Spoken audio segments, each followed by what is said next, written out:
Hello friends, career first 92 में आप सभी का स्वागत है। अगर आप जेएसएससी उत्पाद सिपाही झारखंड क्षेत्रीय प्रतियोगिता परीक्षा झारखंड टेट की तैयारी कर रहे हैं तो जुड़े रहें हमारे साथ ही क्लास 9th 10th 11th और 12th की केमिस्ट्री क्लासेस की वीडियोस और एमसीक्यूज पाने के लिए हमारे चैनल को लाइक शेयर और सब्सक्राइब जरूर करें। तो बच्चों, आज हम बहुत ही महत्वपूर्ण चैप्टर लेकर आए हैं क्लास 9th से जुड़े। तो आज का हमारा चैप्टर है हमारे आसपास के पदार्थ। तो चलिए क्विज शुरू करते हैं। आज का पहला प्रश्न है आपके स्क्रीन पर। बच्चों, आपको बताना है इसका सही ऑप्शन क्या है। पदार्थ के कण हैं ऑप्शन ए देखने योग्य, ऑप्शन बी छोटे, ऑप्शन सी सूक्ष्म या फिर ऑप्शन डी बहुत बड़े आकार। तो इसका राइट आंसर आप लोग कमेंट सेक्शन में जरूर लिखें। तो इसका राइट आंसर है ऑप्शन सी सूक्ष्म। चलिए नेक्स्ट प्रश्न की ओर आगे बढ़ते हैं। निम्न में से कौन पदार्थ है? स्नेह, गंध, घृणा, वायु। आपको सही ऑप्शन बतानी है। इसका सही ऑप्शन क्या होगा आप लोग कमेंट सेक्शन में जरूर लिखें। तो इसका सही आंसर है ऑप्शन डी स्नेह वायु। चलिए नेक्स्ट प्रश्न की ओर आगे बढ़ते हैं। निम्नलिखित में से कौन पदार्थ का उदाहरण है? इसमें आपको बताना है कि इनमें से 4 ऑप्शन में से पदार्थ कौन है। ऑप्शन ए विचार, ऑप्शन बी दुख, ऑप्शन सी शीतल पेय या फिर ऑप्शन डी स्नेह। तो इस सही आंसर आप लोग कमेंट सेक्शन में जरूर लिखें। तो इसका राइट आंसर है ऑप्शन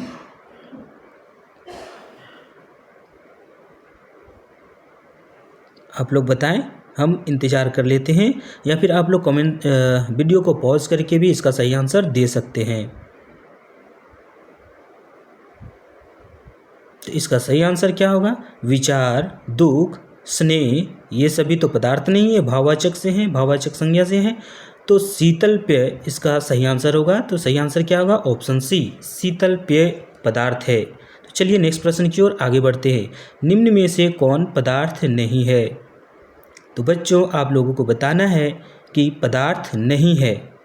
हवा पदार्थ है, जल पदार्थ है, स्नेह हाँ, और भोजन नहीं। तो भोजन क्या है? पदार्थ है, हवा पदार्थ है, जल पदार्थ है और स्नेह पदार्थ नहीं है।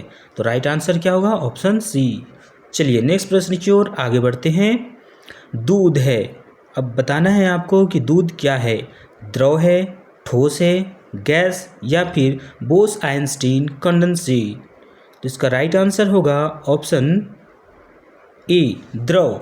दूध क्या है? द्रव है। चलिए नेक्स्ट प्रश्न की ओर आगे बढ़ते हैं। पदार्थ के कणों के बीच होती है। आपको बतानी है कि पदार्थ के कणों के बीच क्या होती है।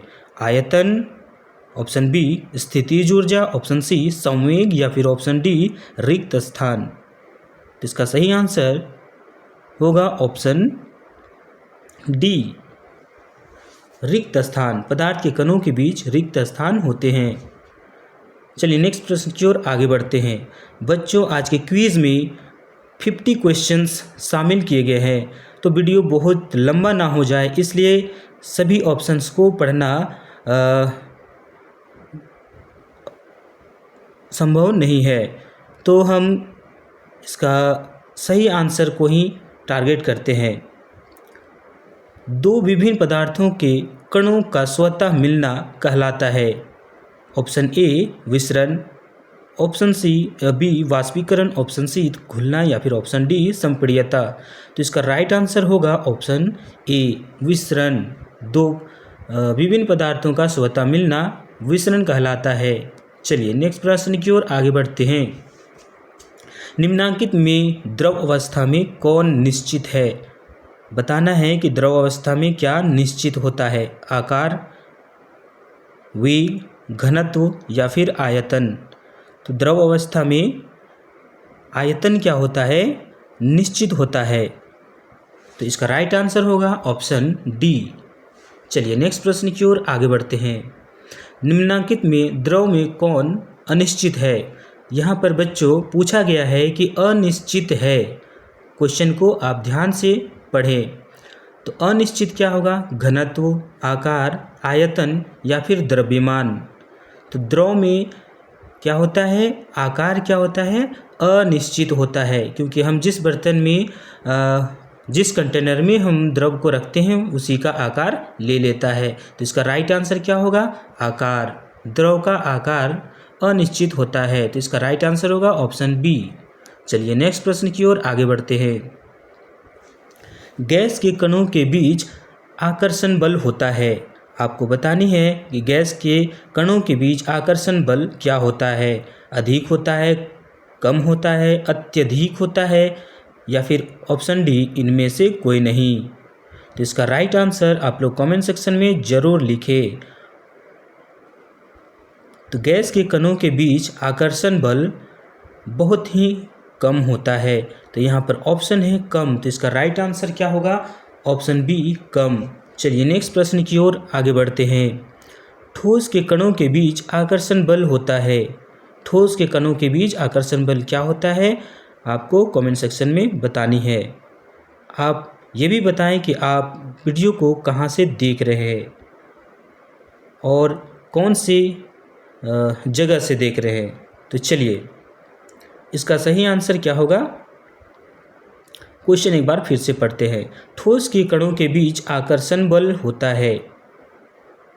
तो आकर्षण का बल सबसे कम किस में होता है?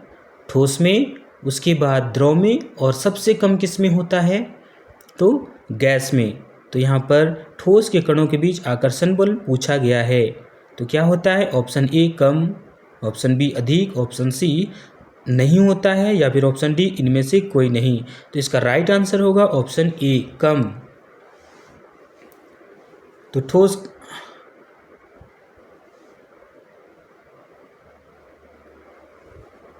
तो प्यारे बच्चों, इसका ये जो क्वेश्चन है वो थोड़ा सा बाय मिस्टेक है, तो इस क्वेश्चन को ध्यानपूर्वक पढ़िएगा। जो पिछले जो क्वेश्चन है वो पार हो चुका है, तो उसका सही आंसर होगा अत्यधिक। ठोस अवस्था में आकर्षण का बल सबसे अधिक होता है।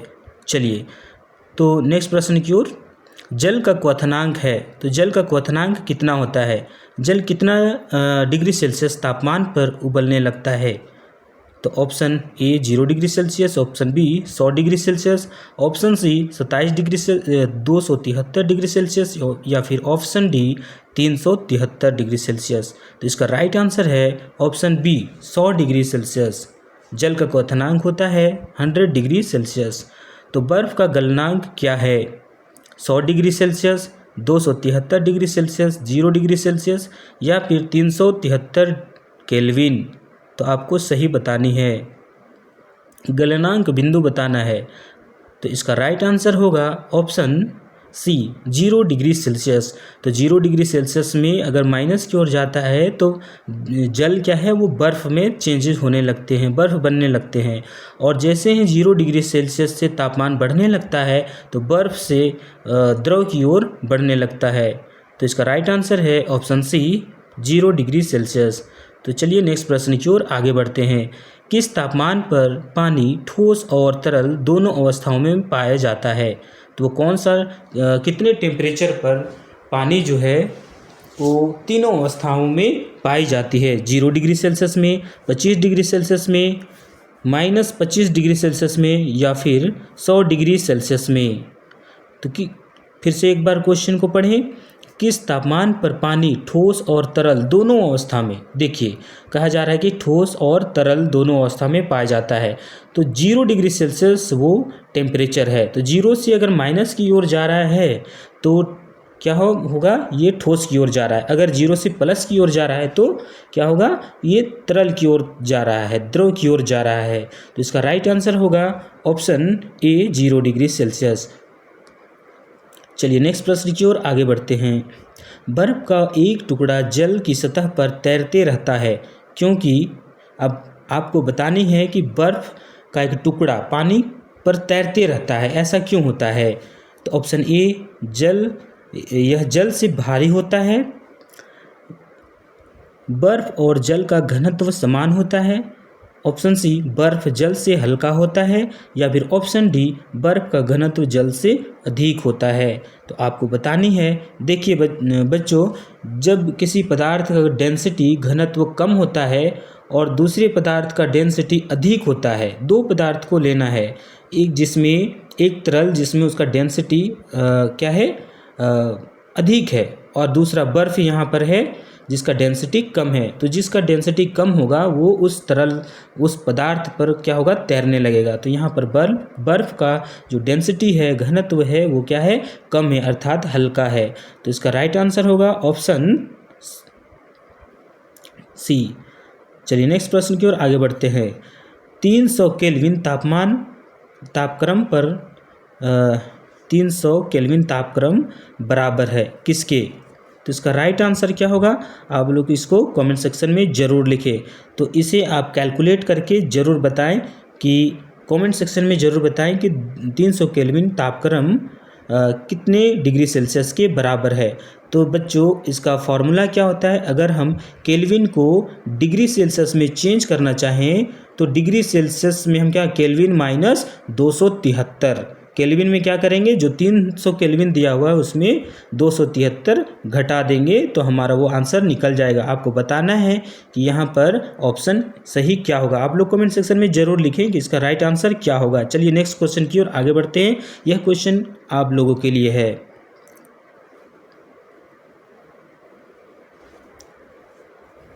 नेक्स्ट क्वेश्चन है, 25 डिग्री सेल्सियस तापक्रम बराबर है।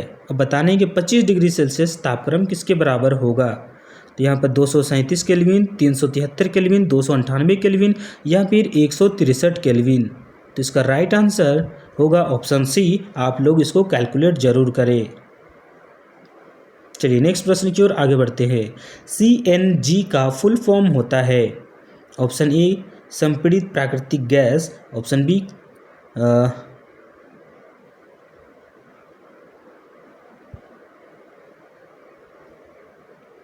ये ऑप्शन थोड़ा सा बाय मिस्टेक टाइप हो गया है।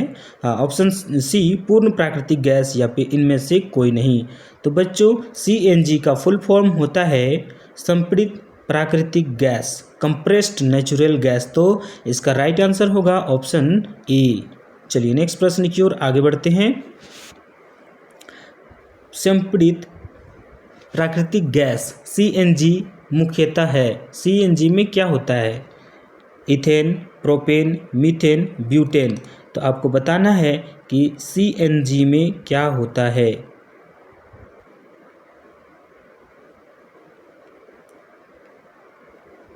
तो यह प्रश्न बच्चों मैं आप लोगों के लिए रख रहा हूँ कि इसका सही जवाब क्या होगा, क्योंकि 50 क्वेश्चन हैं। सभी क्वेश्चन का जवाब अगर हम दे रहे हैं तो कुछ एक क्वेश्चन का जवाब आप लोग कमेंट सेक्शन में ज़रूर लिखें। तो इसका राइट आंसर आप लोग कमेंट सेक्शन में ज़रूर बताएं। हम हिंट्स दे देते हैं, या तो मीथेन है या फिर ब्यूटेन। चलिए नेक्स्ट प्रश्न की ओर आगे बढ़ते हैं। LPG का पूर्ण रूप क्या है। ऑप्शन ए द्रवित petroleum gas, option B lithium petroleum gas, option C A और बी दोनों, या फिर ऑप्शन डी इनमें से कोई नहीं। तो LPG का फुल फॉर्म क्या होता है, आप लोग कमेंट सेक्शन में ज़रूर लिखें। बहुत ही महत्वपूर्ण क्वेश्चन है, ये एग्ज़ाम्स में ज़रूर पूछे जाते हैं। तो LPG का फुल फॉर्म होता है लिक्विफाइड पेट्रोलियम गैस, द्रवीकृत पेट्रोलियम गैस। तो इसका राइट आंसर होगा ऑप्शन ए। चलिए नेक्स्ट प्रश्न की ओर आगे बढ़ते हैं। वाहनों में ईंधन के रूप में किस गैस का प्रयोग होता है। वाहन में ईंधन के रूप में कौन सी गैस का प्रयोग होता है, आपको बतानी है। Option A CNG, option B LPG, option C जल गैस या फिर ऑप्शन डी नाइट्रोजन गैस। तो इसका राइट आंसर होगा option A CNG, compressed natural gas. क्योंकि LPG आप जो घर में किचन में आप सिलेंडर देख रहे हैं उसमें कौन सा गैस है, वो LPG है। तो इसका राइट आंसर क्या होगा, option A CNG, compressed natural gas का प्रयोग वाहनों में ईंधन के रूप में किया जाता है। चलिए नेक्स्ट प्रश्न की ओर आगे बढ़ते हैं। वह प्रक्रिया जिसमें इत्र की गंध वायु के चारों ओर फैल जाती है कहलाती है। ऑप्शन ए विसरण, ऑप्शन बी संगलन, ऑप्शन सी वाष्पन या फिर ऑप्शन डी द्रवण। तो इसका राइट आंसर बच्चों आप लोग कमेंट सेक्शन में जरूर लिखें। तो वह प्रक्रिया जिसमें इत्र की गंध वायु के चारों ओर फैल जाती है। इसका राइट आंसर होगा ऑप्शन ए विसरण।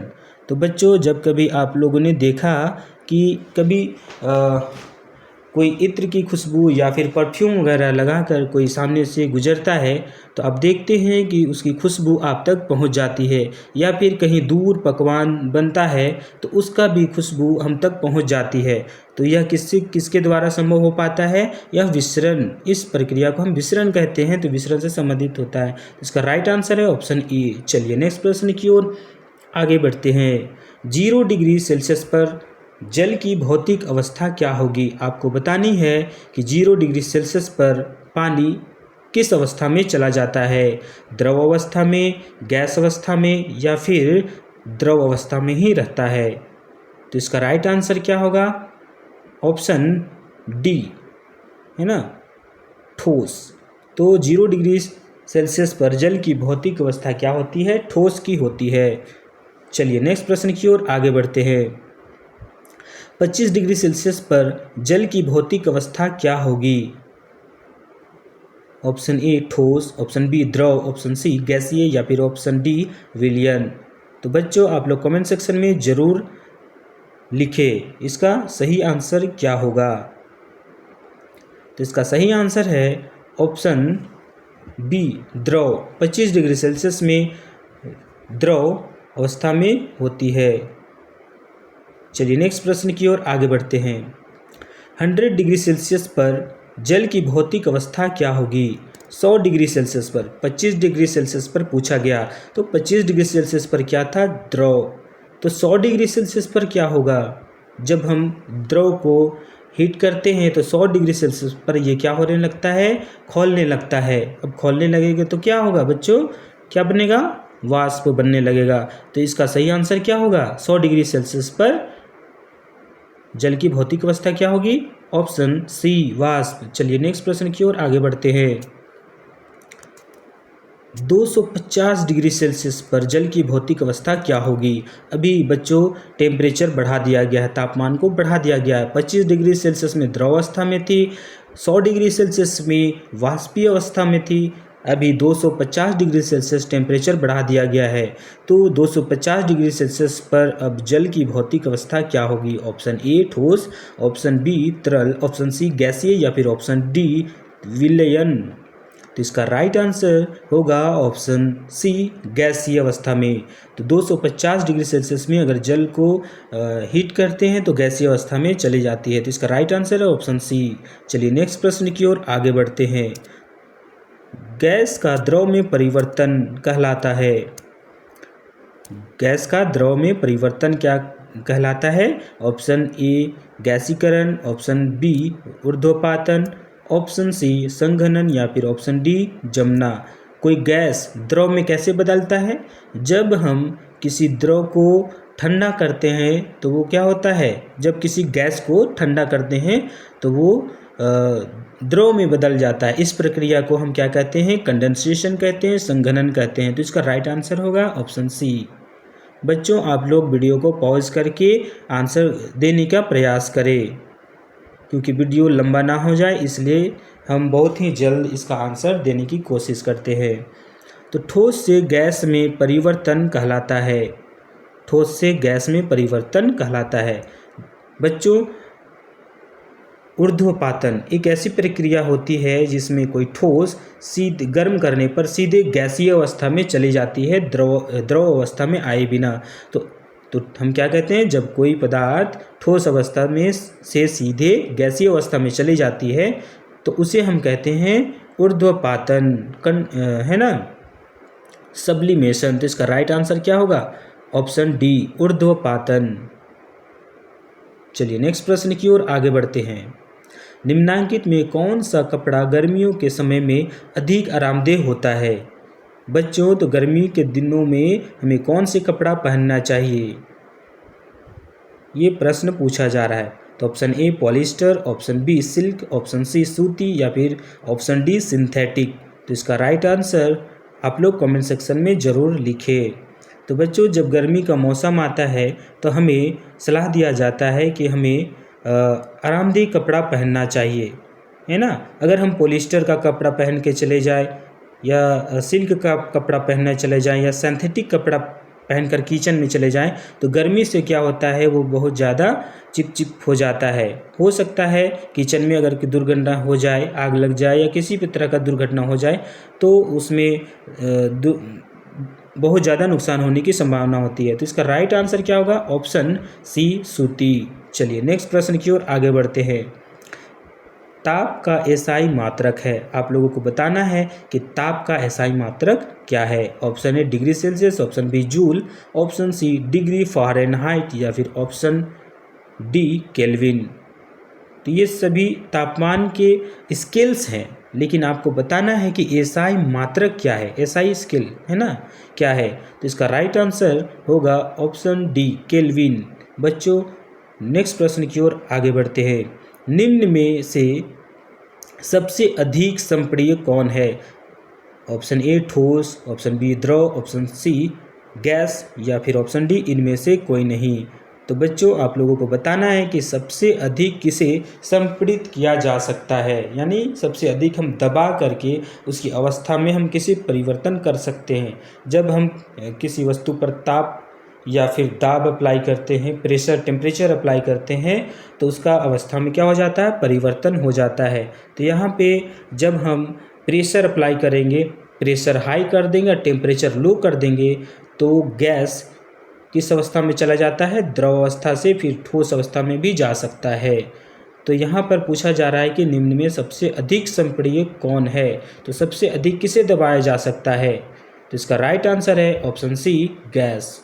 चलिए नेक्स्ट प्रश्न की ओर आगे बढ़ते हैं। निम्नांकित में किससे सबसे अधिक संपीड़ित किया जा सकता है?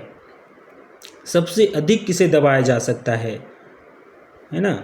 ऑप्शन ए नमक, ऑप्शन बी तेल, ऑप्शन सी हाइड्रोजन गैस या फिर ऑप्शन डी जल।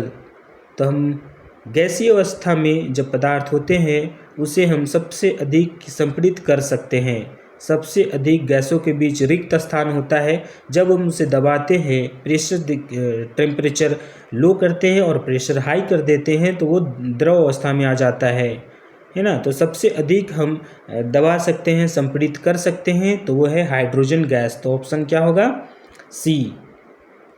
चलिए नेक्स्ट प्रश्न की ओर आगे बढ़ते हैं। 1 कैलोरी बराबर होता है, आपको बताना है कमेंट सेक्शन में 1 कैलोरी बराबर कितना होता है। 1 joule, option B 4.18 joule, option C 0.24 joule या फिर ऑप्शन डी इनमें से कोई नहीं। दो बच्चों, इसका राइट आंसर है ऑप्शन बी 4.18 जूल। 1 कैलोरी बराबर कितना होता है? 4.18 जूल। चलिए नेक्स्ट प्रश्न की ओर आगे बढ़ते हैं। वाष्पीकरण को कौन से कारक प्रभावित करते हैं? तो बच्चों, आप लोगों को यह जानना जरूरी है कि वाष्पीकरण को प्रभावित करने वाले कौन कौन से कारक होते हैं। तो ऑप्शन ए तापमान, ऑप्शन बी आर्द्रता, ऑप्शन सी वायु की गति, ऑप्शन डी इनमें से सभी। तो बच्चों, आप लोगों ने पढ़ा होगा कि वाष्पीकरण को प्रभावित करने वाले कौन कौन से कारक है, तो ऑप्शन डी सही होगा। तो इनमें से सभी, तापक्रम भी है यानी तापमान भी है, आर्द्रता भी है, वायु की गति भी है।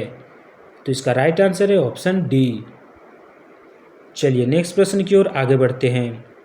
अमोनियम क्लोराइड को गर्म करने पर क्या होता है? अमोनियम क्लोराइड को गर्म करने पर क्या होता है? ऑप्शन ए द्रव अवस्था में चला जाता है, ऑप्शन बी ऊर्ध्वपातन, ऑप्शन सी संघनन या फिर ऑप्शन डी इनमें से कोई नहीं। तो बच्चों, आप लोग याद कीजिए कि जब अमोनियम क्लोराइड को गर्म किया जाता है तो वो द्रव अवस्था में आए बिना सीधे क्या होता है? गैसीय अवस्था में चला जाता है। तो इसका राइट आंसर क्या होगा कि ऊर्ध्वपातन क्या है? ऊर्ध्वपातन एक ऐसी प्रक्रिया है जिसमें किसी ठोस को गर्म करने पर वो सीधे गैसीय अवस्था में चला जाता है, द्रव अवस्था में आए बिना। तो इसका राइट आंसर क्या होगा? ऑप्शन बी ऊर्ध्वपातन। चलिए नेक्स्ट प्रश्न की ओर आगे बढ़ते हैं। सिलेंडर से भरा हुआ द्रवित पेट्रोलियम गैस एलपीजी होता है। सिलेंडर में जो भरा होता है एलपीजी वो क्या होता है आपको बतानी है। ऑप्शन ए द्रव, option B gas, option C ठोस या फिर ऑप्शन डी इनमें से कोई नहीं। यहाँ पर आप लोग थोड़ा सा क्वेश्चन को अच्छे से पढ़ें, ध्यान दें कि एलपीजी गैस है, यहाँ ऑप्शन गैस का दिया हुआ है तो आप लोग तुरंत ही क्या करिएगा, गैस में ही क्लिक कर दीजिएगा, गैस को ही सही ऑप्शन मान लीजिएगा। तो इसका राइट आंसर क्या होगा, द्रव, ऑप्शन ए, क्योंकि सिलेंडर में जो भरा हुआ द्रव पेट्रोलियम गैस होता है वो गैसीय अवस्था में होता है। जब हम उस पर प्रेशर अप्लाई करते हैं लो टेम्परेचर हाई प्रेशर पर तो वो किस में चला जाता है, द्रव अवस्था में चला जाता है। तो इसका राइट आंसर क्या होगा, ऑप्शन ए। चलिए नेक्स्ट प्रश्न की ओर आगे बढ़ते हैं। वायुमंडलीय दाब पर 1 केजी ठोस को उसके गलनांक पर द्रव में बदलने के लिए जितनी उसमें ऊर्जा की आवश्यकता होती है उसे कहते हैं। तो बच्चों इससे अच्छा से आप लोग पढ़िएगा और समझिएगा ये किसका परिभाषा है। पहला क्वथनांक, ऑप्शन बी गलनांक, ऑप्शन सी संगलन की गुप्त ऊष्मा, ऑप्शन डी वाष्पन की गुप्त ऊष्मा। तो बच्चों वायुमंडलीय दाब पर 1 केजी ठोस को उसके गलनांक पर द्रव में बदलने के लिए जितनी उसमें ऊर्जा की आवश्यकता होती है उसे संगलन की गुप्त ऊष्मा कहते हैं। तो इसका राइट आंसर होगा ऑप्शन सी। चलिए नेक्स्ट प्रश्न की ओर आगे बढ़ते हैं। क्वथनांक से कम ताप पर किसी के वाष्प में परिवर्तन की प्रक्रिया क्या कहलाती है। क्वथनांक से कम ताप पर है ना द्रव को वाष्प में परिवर्तन होने की प्रक्रिया कहलाती है। ऑप्शन ए ऊर्ध्वपातन, ऑप्शन बी वाष्पीकरण, ऑप्शन सी संघनन या फिर संगलन या फिर ऑप्शन डी गलन। तो बच्चों इसका राइट आंसर आप लोग कमेंट सेक्शन में जरूर लिखें। तो इसका राइट आंसर होगा ऑप्शन बी वाष्पीकरण। तो वाष्पीकरण क्या है, एक सतही प्रक्रिया है ना, यानी क्वथनांक से कम ताप पर यानी जल है वो खौलना नहीं चाहिए, है ना, खौलने लगेगा तो उससे कम ताप पर जितना हम टेम्परेचर दे वो खौलने लगेगा, उससे कम ताप पर मतलब वो खौले ना, तो उस टेम्परेचर पर अगर वो गैस में बदल रहा है, वाष्प में बदल रहा है तो उस प्रक्रिया को हम कहते हैं वाष्पीकरण। चलिए इसका राइट आंसर होगा ऑप्शन बी। नेक्स्ट प्रश्न की ओर आगे बढ़ते हैं। अगरबत्ती की सुगंध आप दूर से ही मिलती है, इससे पदार्थ के कण के किस गुण का पता चलता है। अगरबत्ती की सुगंध आपको दूर से ही मिलती है, इससे पदार्थ के कण के किस गुण का पता चलता है। ऑप्शन ए पदार्थ के कण बहुत छोटे होते हैं, ऑप्शन बी पदार्थ के कणों के बीच रिक्त स्थान होता है, ऑप्शन सी पदार्थ के कण एक दूसरे को आकर्षित करते हैं या फिर ऑप्शन डी पदार्थ के कण निरंतर गतिशील होते हैं। आप लोगों को कमेंट सेक्शन में इसका आंसर जरूर देना है। तो इसका राइट आंसर होगा ऑप्शन डी पदार्थ के कण निरंतर गतिशील होते हैं। चलिए नेक्स्ट प्रश्न की ओर आगे बढ़ते हैं। शरबत बनाते समय पानी में चीनी मिलाने पर चीनी पानी में मिल जाता है, यह पदार्थ के कणों के किस गुण को दर्शाता है।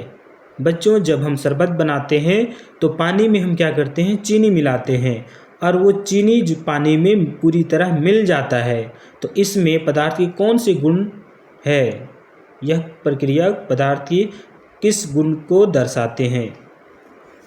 ऑप्शन ए पदार्थ के कणों के बीच रिक्त स्थान होता है, ऑप्शन बी पदार्थ के कण गतिशील होते हैं, ऑप्शन सी पदार्थों के कण एक दूसरे को आकर्षित करते हैं या फिर ऑप्शन डी इनमें से सभी। तो बच्चों आप लोग वीडियो को पॉज करें और इसका सही आंसर देने का प्रयास करें। तो बच्चों इसका राइट आंसर होगा ऑप्शन ए पदार्थ के कणों के बीच रिक्त स्थान होता है। चलिए नेक्स्ट प्रश्न की ओर आगे बढ़ते हैं। निम्नांकित में किस पदार्थ में विसरण की गति तेज होगी। निम्नलिखित में किस पदार्थ में विसरण की गति तेज होगी। बतानी है कि सबसे अधिक विसरण किस में होगा। ऑप्शन ए जल, option B oxygen, option B लोहा, ऑप्शन डी तेल। तो इसका राइट आंसर होगा ऑप्शन बी ऑक्सीजन। तो गैसीय अवस्था में, पदार्थ की गैसीय अवस्था में विसरण सबसे अधिक होता है। तो ऑप्शन बी इसका राइट आंसर होगा। चलिए नेक्स्ट प्रश्न की ओर आगे बढ़ते हैं। किस अवस्था में अणुओं की ऊर्जा अधिकतम होती है? अणुओं की ऊर्जा सबसे अधिक किस में होती है? ऑप्शन ए ठोस, ऑप्शन बी द्रव, ऑप्शन सी गैस या फिर ऑप्शन डी इनमें से कोई नहीं। तो आप लोगों को कमेंट सेक्शन में इसका आंसर ज़रूर लिखनी है, बतानी है कि इसका राइट आंसर क्या है। तो बच्चों इसका राइट आंसर होगा ऑप्शन सी। गैसीय अवस्था में पदार्थ का जो गतिज ऊर्जा होता है वो अधिक होता है। तो यहाँ पर पूछा गया है कि किस अवस्था में अणुओं की गतिज ऊर्जा सबसे अधिक होती है, तो इसका राइट आंसर होगा ऑप्शन सी गैस। चलिए नेक्स्ट प्रश्न की ओर आगे बढ़ते हैं। किस अवस्था में अणुओं की ऊर्जा सबसे कम होती है? किस अवस्था में अणुओं की ऊर्जा सबसे कम होती है? ऑप्शन ए ठोस, ऑप्शन बी द्रव, ऑप्शन सी गैस या फिर ऑप्शन डी इनमें से कोई नहीं। तो बच्चों इसका राइट आंसर होगा ऑप्शन ए ठोस। चलिए नेक्स्ट प्रश्न की ओर आगे बढ़ते हैं। किसी तत्व के द्रव्यमान प्रति इकाई आयतन को क्या कहते हैं? क्वेश्चन फिर से, किसी तत्व के द्रव्यमान प्रति इकाई आयतन को क्या कहते हैं? ऑप्शन ए घनत्व, ऑप्शन बी तरलता, ऑप्शन सी दृढ़ता या फिर ऑप्शन डी द्रव्यमान। तो बच्चों इसका राइट आंसर होगा ऑप्शन ए घनत्व, अर्थात density. Density is equal to क्या होता है? Mass by volume. Density is equal to mass by volume होता है। तो इसका राइट आंसर क्या होगा? ऑप्शन ए घनत्व। चलिए नेक्स्ट प्रश्न की ओर आगे बढ़ते हैं। जब वाष्प संघनित होता है तो क्या होता है? जब वाष्प क्या होता है? संघनित होता है। तो सबसे पहले आपको जाननी है कि संघनन क्या है। जब किसी गैस को ठंडा किया जाता है तो वो संघनित हो जाता है। अगर संघनन वाष्प जो है संघनित होकर क्या होता है? द्रव अवस्था में चला जाता है। तो क्वेश्चन पूछा जा रहा है कि जब वाष्प संघनित होता है तो ऑप्शन ए यह ऊर्जा का अवशोषित करती है, यह उसका उत्सर्जित करती है, यह ताप बढ़ जाता है। ऑप्शन सी उसका ताप घट जाता है। तो इसका राइट आंसर क्या होगा कि गैस को हम क्या कर रहे हैं? ठंडा कर रहे हैं। ठंडा करने पर ताप क्या होगा? घट जाएगा। तो इसका राइट आंसर होगा ऑप्शन डी। चलिए नेक्स्ट प्रश्न की ओर आगे बढ़ते हैं। गुप्त ऊष्मा का एसआई मात्रक है। गुप्त ऊष्मा का एसआई मात्रक क्या है? Option A calorie, option B joule, option C calorie पर डिग्री सेल्सियस या फिर ऑप्शन डी जूल पर केजी। तो बच्चों इसका राइट आंसर होगा ऑप्शन डी जूल पर केजी। चलिए नेक्स्ट प्रश्न की ओर आगे बढ़ते हैं। ठोस में तापमान बढ़ने पर उसकी गतिज ऊर्जा क्या होती है? ऑप्शन ए घट जाती है, ऑप्शन बी बढ़ जाती है, ऑप्शन सी कोई परिवर्तन नहीं होता, ऑप्शन डी इनमें से कोई नहीं। ठोस में तापमान बढ़ाने पर गतिज ऊर्जा क्या होती है?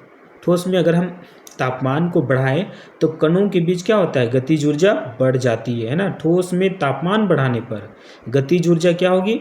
बढ़ जाएगी। तो इसका राइट आंसर है ऑप्शन बी बढ़ जाती है। चलिए नेक्स्ट प्रश्न की ओर आगे बढ़ते हैं।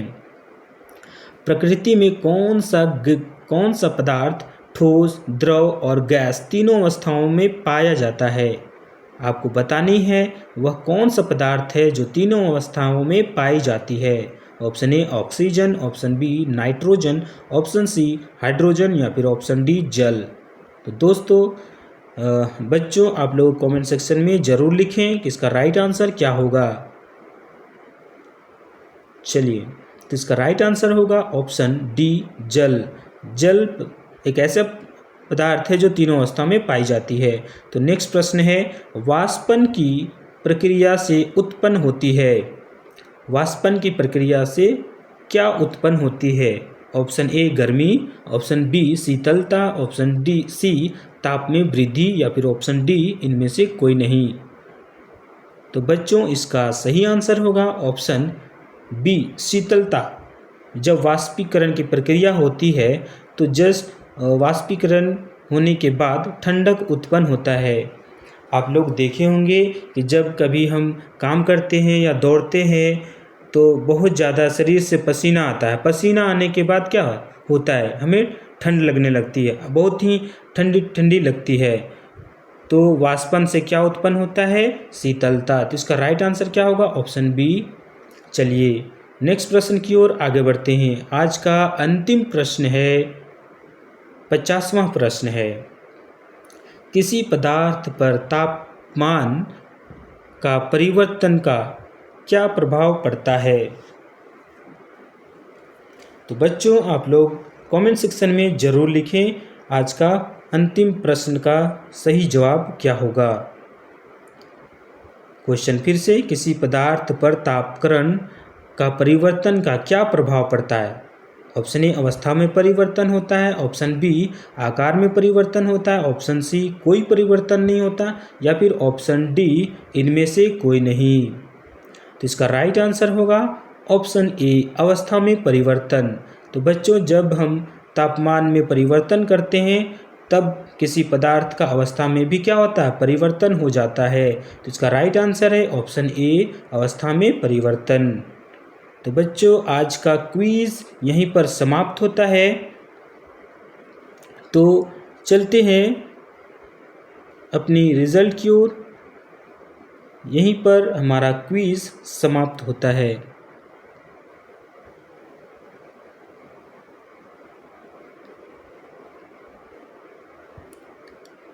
इस प्रकार आप सभी लोग इसका आंसर देखने का प्रयास करें।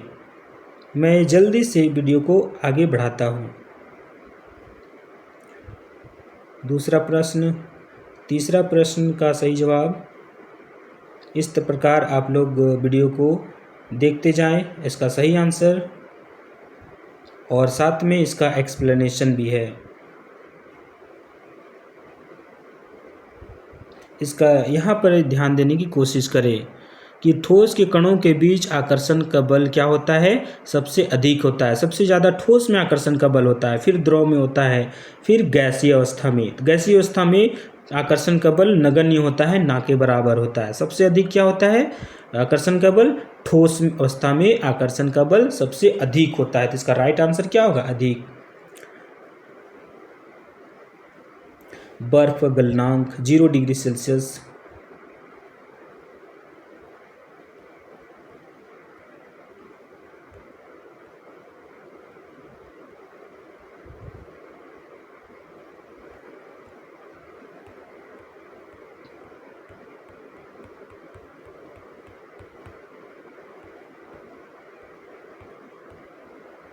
तो बच्चों आज का क्विज यहीं पर समाप्त होता है।